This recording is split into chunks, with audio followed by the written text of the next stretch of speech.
May I request now, well-known speaker, Gappashtakar, and executive director of our World Peace Center, Honorable Mr. Dr. Sanjay Upadhyay. Sanjay Upadhyay, please. Namaskar and Shubha Prabhat. Respected Ayers and respected all audience, I prefer to speak in my mother tongue, that is Marathi. The reason is the topic is related with my intuition, and English is a language of tuition. So I prefer to express myself because Sant Jnaneshwar also chose his own mother tongue to express Advaita. Maza Marathachi bolu kautuke pari amruta tehi paisa jinke. Why? It was easy for him to express 100% saying Atindriya pari bhogavina indriyan karvi. ऐकणाऱ्याच्या कानांमधून जाऊन त्याच्या इंद्रियांकरवी अद्वैत भोगण्याची प्रक्रिया मी निर्माण करीन, पण ते मातृभाषेतूनच शक्य आहे.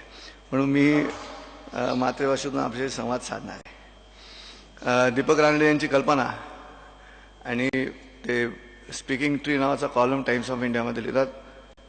आपण झाडापासूनच सुरुवात करू. शांताबाई शेखांची कविता आहे की ते एक झाड आहे, ते एक झाड आहे, त्याचे माझे नाते, वाऱ्याची एकच झुळूक दोघांवरून जाते. काय ते एक झाड आहे, त्याचे माझे नाते. काय अद्वैताचा अनुभव आहे झाडाबरोबर? वाऱ्याची एकच झुळूक दोघांवरून जाते, जी माझ्यावरून जाते ती त्या झाडावरूनही जाते. आपण झाडाचं उदाहरण घेऊ. बॅनरवरती हे जे लिहिलेलं आहे, non duality Advaita the philosophy of science, याचा विचार आपण मांडूया. नुसतं अद्वैताविषयी बोलण्यापेक्षा ते काय विषयाची कल्पना असू शकेल ती. आपण पुन्हा झाडाचंच उदाहरण घेऊ. अहंकार विहीन जगणं म्हणजे अद्वैत साधना. अहंकार पूर्णपणे लोपला की अद्वैतात माणूस गेला. जोपर्यंत तो अहंकारासहित आहे तोपर्यंत तो द्वैतात आहे. त्यामुळे झाड कसं तयार होतं? झाडाचं बीज जे असतं ना, ते अहंकाराचं रूप आहे. संपूर्ण झाडाचा अहंकार त्या एका बीजात कॉन्सन्ट्रेटेड आहे, संपृक्त आहे ते बीज. ते बीज जेव्हा स्वतःला मातीमोल करून घेतं, मातीत मिसळून घेतं, म्हणजे मातीबरोबर अद्वैत साधतं ते बीज, त्या क्षणाला ते फुटतं. आणि ते फुटल्यानंतर त्यातून कोंब बाहेर येतो. अहंकार फुटल्यानंतर निर्मितीला सुरुवात आहे. अद्वैताच्या प्रक्रियेनंतर निर्मितीला सुरुवात आहे. अद्वैत झालं मातीबरोबर, फुटलं, त्यातून कोंब बाहेर पडला, ते वाढायला लागलं, आकाशाच्या दिशेनं जायला लागलं. आणि मग ज्याच्या बरोबर माती मोल झालं ते बीज, तीच माती त्याला अन्न पुरवठा करायला लागली खालून वर. मग त्या झाडाचं खोड झालं, खोडाच्या फांद्या झाल्या, फांद्याला पानं फुटली, त्याला फुलं आली, फुलांमधनं तिथे फळं जन्माला आली. ते फळ जन्मून सुद्धा खालून रसपुरवठा थांबलाच नाही. आणि ते जेव्हा फळ पिकलं तेव्हा ते वरून खाली पडलं. तिथे न्यूटन बसलाय. विज्ञान पिकलेलं फळ खाली पडल्यानंतर जे खाली बसले ना, ते विज्ञान. आणि त्या विज्ञानाचं तत्वज्ञान आहे ते या झाडाच्या मुळात आहे, जिथे बीज फुटलं, अहंकार विहीन झालं. That is the philosophy. तत्वज्ञान कुठे असू शकेल? न्यूटनला नियती विचारते परत परत, अरे वेड्या, तू म्हणतोयस हे वरून खाली येतं, वरून खाली येतं, खालून वर कसं गेलं? सुंदर. गुरुत्वाकर्षण हे वरून खाली खेचायची गोष्ट नव्हे, ही खालून वर नेची गोष्ट आहे. आणि ते गुरुशिवाय शक्य नाही, ते मार्गदर्शनाशिवाय शक्य नाही. ते गुरुत्वाकर्षण आहे, ते खालून वर गेलं, फुटून वर गेलं. आणि तेच खरं. अहंकार विहीन जगताच आलं नाही. जर मी माझा जागृत ठेवूनच बघायला लागलो सगळीकडे, ज्या संत तुकाराम, संत ज्ञानेश्वरांनी अद्वैताचा अनुभूती घेऊन जगाला दिली शब्दांच्या माध्यमातून, त्यांनी काय केलं? त्यांनी तेच केलं. एरवी तरी मी मूर्खू जरी जाहाला अविवेकू, तरी संत कृपा दीपकू सोजवळू असे. स्वतःला मूर्ख म्हणून घेतलं आधी. काय मी पामर जाणे अर्थवेद वदवी गोविंद त्याची वदे, आपुल्या बळे नाही मी बोलत, सखा कृपावंत वाचा त्याची. आणि हे जे माझं साधन असणं आहे, तिथे अद्वैत आहे. मी आधी पण नाही, मी नंतर पण नाही.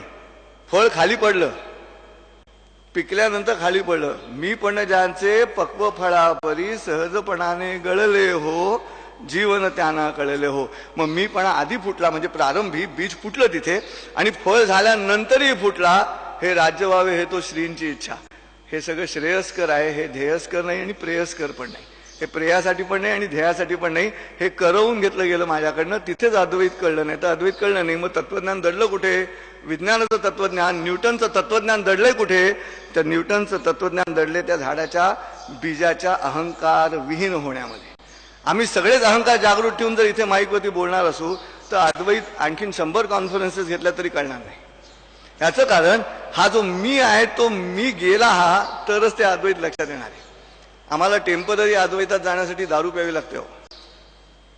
टेम्पररी अद्वैतात जाण्यासाठी सिगरेट प्यावी लागते. आम्हाला टेम्पररी अद्वैतात जाण्यासाठी तंबाखू खावा लागतो आणि मग थुकण्यासाठी द्वैतात यावं लागतं. खायचा अद्वैतात जायचं, थुंकायचं असलं की द्वैतात यायचं पुन्हा. मुद्दा असा आहे, हे कधी थांबणार? हे तेव्हाच थांबू शकतं जिथे अहंकार विहीनता आली. एक मोठा शेटिया होता, खूप पैसे मोजले त्याने, आयुष्यभर नोटा मोजत होता आणि मग नोटा मोजून कंटाळला. मग देवळात जाऊन जप करायला लागला. एकटाच बसला होता देवळात जप करत आणि एकदम असा आवाज ऐकू आला. म्हणजे देवळात कोणी नाही. हसलो कोण? तो परमेश्वर हसत होता गाभाऱ्यातला. त्याने विचारलं, देवा हसतोयस का? म्हणा काही नाही, तू मोज. त्याने पण सांगा ना हसतोयस का? तो म्हणाला, अरे वेड्या, तुझं मोजणं नाही थांबलं. तुझ्या हातातली वस्तू फक्त बदलली. तू नोटा मोजत होतास, ते आता मणी मोजायला लागलास. तुझं मोजणं थांबेल तेव्हा तुला अद्वैताचा अर्थ कळेल. जे अगणित आहे त्याला गणितात नाही ना पकडतायत. जे अगणित आहे त्याला गणितात कसं पकडणार? तो अनुभूतीचा विषय आहे. त्याला अक्षरबद्ध करण्याची ताकद ज्ञानेश्वरांमध्ये होती. म्हणून म्हणाले ते की अतिंद्रिय परी भोगविन इंद्रियांकरवी. शब्दांच्या माध्यमातून ऐकणाऱ्याला तो भोग द्यायचा. कसला? अद्वैताचा. आपण जी अनुभूती घेतली त्याचा. म्हणून तत्वज्ञानाची रचना त्या मुळात दडलेली आहे. विज्ञानाचं तत्वज्ञान तिथेच दडलेलं आहे. कुठे? अहंकार विहीनता. आईन्स्टाईनला ते जमलं असणार. अहंकार विहीनता, हे राज्य व्हावे तो श्रींची इच्छा, ही अद्वैताचीच रचना. तत्वज्ञान तिथे खाली तळामध्ये दडलेलं आहे. पण तसं होत नाही आज. तसं ज्या दिवशी घडेल त्या दिवशी आम्ही जिंकलो. त्या दिवशी आम्हाला चर्चाही करावी लागणार नाही. कारण भागवताच्या 11 स्कंधामध्ये जेव्हा ब्रह्मदेवानी प्रश्न विचारला की हा कोण आहे, त्याच्यावरती हंसरूपानं श्रीकृष्णानं येऊन ब्रह्मदेवाला उपदेश केला. त्याला हंसगीता असं म्हटलेलं आहे. आणि श्रीकृष्ण ब्रह्मदेवाला असं म्हणतो हंसाच्या रूपामध्ये येऊन, म्हणजे नीर क्षीर विवेक आहे. पाणी आणि हे वेगळं करायची ताकद कळलेली आहे. तो म्हणतो की पंचात्मकेषु भूतेषु समानेषु च वस्तुतः को भवानिति य प्रश्नो वाचारंभो ह्यनर्थका. हा वाचेचा निव्वळ व्यवहार शिल्लक राहणार आहे. एकदा 5 घटकांच्या माध्यमातून मी जन्माला येतो निश्चित झाल्यावरती ही चर्चा निरर्थक आहे. हा केवळ वाणीचा व्यवहार आहे असं श्रीकृष्ण स्वतःहून सांगतो. आणि ते ज्या दिवशी आमच्या लक्षात येईल त्या दिवशीच प्रत्येकाला तो अद्वैताचा अर्थ कळणार आहे. मी घरी शिरल्यानंतर माझी मुलगी जेव्हा बाबा करून मला मिठी मारते, अद्वैत. त्या क्षणाला दुसरं काही डोक्यात नसतं. हे भान हरपण्याची क्रिया म्हणजे अद्वैत. बायकोनं केलेल्या आमटीचा भुलका घेतल्यानंतर क्या बात आहे असं उत्स्फूर्तपणे बाहेर येणं हे दैनंदिन सामान्य माणसासाठी अद्वैताचीच भूमिका आहे. त्याला मोठ्या शब्दांनी वर्णन करण्याची अजिबात आवश्यकता नाही. ज्या दिवशी हे सामान्य माणसांपर्यंत आम्हाला पोहोचवता येईल त्याच दिवशी परिषद यशस्वी होईल. जोपर्यंत सामान्य माणसांपर्यंत पोहोचत नाही आणि वरच्या लेअरलाच फक्त अनेक विषयांची चर्चा चालू आहे. संस्कृतमध्ये शास्त्र असं सांगतं की शस्त्रेण रक्षिते राष्ट्रे शास्त्र चिंता प्रवर्तते. अर्धा भाग लक्षात घेऊ, शास्त्र चिंता निर्माण करतं. असो, माझं लक्ष आहे घड्याळाकडे. 10 मिनिटाचा कालावधी दिलेला आहे आणि वेळ सोडून वागायची काही रचना असू नये असं माझं व्यक्तिगत मत आहे. म्हणून मी एक कविता सादर करतो आणि थांबणार आहे. तेवढं छोटंसंच मुद्दा आणला होता, 10 मिनिटाचा मुद्दा. खरं पूर्ण शिबिर घेता येईल एका दिवसाचं ह्या विषयावर. गुरु पूजिता, ज्ञानेश्वर माऊली म्हणतात गुरु पूजिता कार्यसिद्धी मिळावी. आणि दृष्टांत काय दिलाय? जसे शिंपता मूळ वेली फुलावी.